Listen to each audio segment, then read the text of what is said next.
The reason your child looks at the first letter of a word and then wildly guesses the rest is not necessarily because they are lazy, but could be because their brain has found an unreliable shortcut. I'm Teacher Dan, creator of Spell Blaster, and here is what we need to do.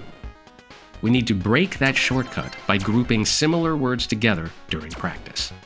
If they have a habit of seeing the letter B, for example, and wildly shouting banana without looking at the rest of the word, do not practice by showing them single words on flashcards.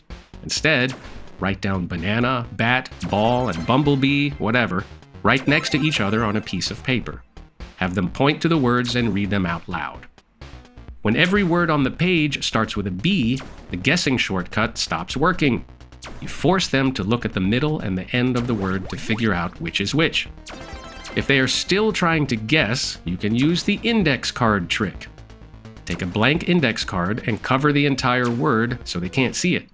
Slowly slide the card to the right, revealing just one letter at a time. If they see the B and shout banana, you tap the card and say, "We don't know what it is yet. Wait for the next letter." Then you slide the card to reveal the A, and then the T. By physically covering the word, you stop them from panicking and wildly guessing. You train their brain to patiently decode from left to right. This is necessary because the human brain is always trying to conserve energy. Decoding every single letter of a difficult word takes a massive amount of cognitive effort. If their brain realizes it can just look at the first letter and guess the rest of the word correctly, it takes the path of least resistance. But as long as they rely on that shortcut, whose usefulness is obviously quite limited, they will never permanently memorize the actual spelling.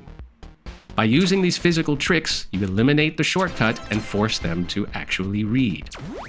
But getting them to practice lists of similar words on paper gets boring quite quickly. If you want to force them to look at the entire word without it feeling like a worksheet, well, that is exactly why I built Spell Blaster.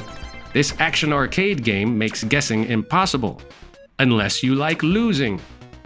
When they are blasting aliens to spell a word, they cannot shoot the first letter and be done with it. They must shoot every letter in the right order to survive the level. The game removes the guessing shortcut and forces their brain to look at the entire spelling from left to right. So if your child is just guessing based on the first letter, try grouping similar words together to break the habit. And if you want a secret weapon that forces them to look at the entire word while playing an awesome video game, you can check out Spell Blaster at the link below.